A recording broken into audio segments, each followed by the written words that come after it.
Eu fico pensando, cara, que tem o... A gente teve um ano muito bom, né, em 2024, e aí o efeito do halving ele duraria até 2025, né? Correto? É isso? Eu não gosto de pensar dessa forma exatamente. Não, vamos pensar no que Historicamente, historicamente. sobe no ano do halving e no ano seguinte também. Tá, e a gente tá no ano seguinte. Então, teoricamente, isso é um ano bom. Tá bom, pô.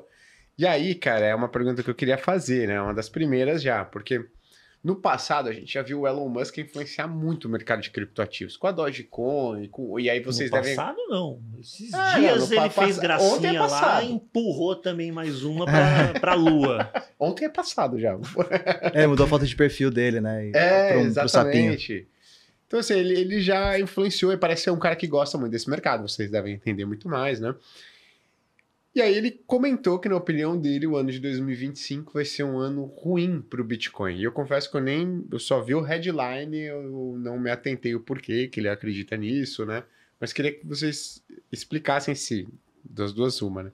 Se o Elon Musk ele é uma referência para cripto, porque assim, né, o cara normalmente ele é empresário ou um bem-sucedido, não só lá nos Estados Unidos ou aqui, a gente começa a tomar ele como modelo de referência para tudo, né? Então o cara fala de esporte, opa, o cara tá falando, o cara fala de vida pessoal, opa, o cara tá falando, eu vou fazer. De saúde, o pessoal vai seguindo. Se ele começar a falar de religião, Deus vai começar a ficar receoso. Né? O cara quer meu posto. Exatamente. Né? Então, assim, ponto um Elon Musk é um cara que realmente entende de cripto ou ele é um entusiasta, assim como outra pessoa física comum?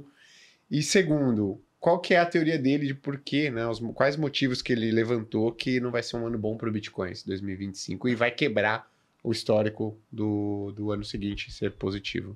Cara, Elon Musk é uma metralhadora de ideias, então assim, tem que dar uma filtrada também em tudo que ele fala, porque se você for acompanhar o Twitter, assim, não só ele é dono do Twitter, do X, como ele fala muito lá, então nem tudo que ele falar vai necessariamente se concretizar. Acho que a gente tem que entender um pouco dos detalhes do que ele está dizendo. Eu não acompanhei toda a saga dele dizendo que 2025 seria um ano ruim, mas o que eu entendi das coisas que eu vi ele postando era que ele estava trazendo a premissa de que a inflação alta é ruim porque ela começa a fazer com que os seus bens que você normalmente compra, eles fiquem cada vez mais caros. Então essa água, se ela custava $1 e a inflação foi de 100%, eventualmente isso aqui vai passar a custar $2, então para o mesmo... produto, ele passa a valer mais em dólares, e aí ele meio que transportou isso para cripto de que assim, se a gente passa a controlar a inflação, não tem muito porquê esse ativo se precificar em valor maior do que ele deveria.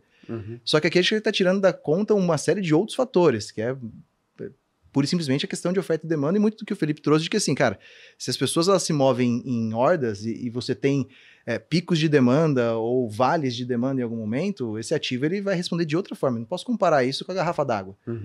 Então, eu posso estar sendo superficial da minha análise aqui, porque eu não sei exatamente quais são os elementos que ele trouxe de por que seria um ano ruim, mas se eu fosse colocar numa balança aqui todos os elementos que a gente tem para esse ano, e fosse colocar de um lado a fala do Elon Musk, pura e simplesmente, e o fato de você ter um governo pela primeira vez na história pró-cripto, e assim, a gente sempre conviveu com não, né, nesse mercado. Agora a gente tem um talvez para sim, para mim o lado positivo da balança pesa muito mais. Então, eu acredito que ainda tem tudo para ser um ano muito bom. Eu não vi essa manchete do Musk, eu suspeito que tenha sido inventado. Bait? Suspeito que tenha sido caiu no bait?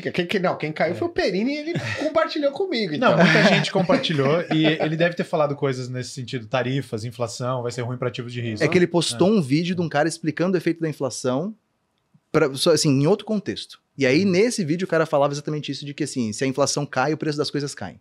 Eu acho que transportaram para o preço do Bitcoin cair também. Talvez ele tenha falado alguma coisa sobre inteligência artificial também. Tem aquela teoria de que o labor vai valer menos depois que a gente chegar numa inteligência artificial generalizada. Talvez ele tenha falado alguma coisa nesse sentido. Mas eu não vi ele falar diretamente de cripto. Sobre a minha opinião dele, o Elon Musk manja tanto de criptomoedas quanto ele manja de videogame, acho. Vocês têm acompanhado a saga dos videogames? Mas não. Ele é bom no Diablo, né? Ele é bom.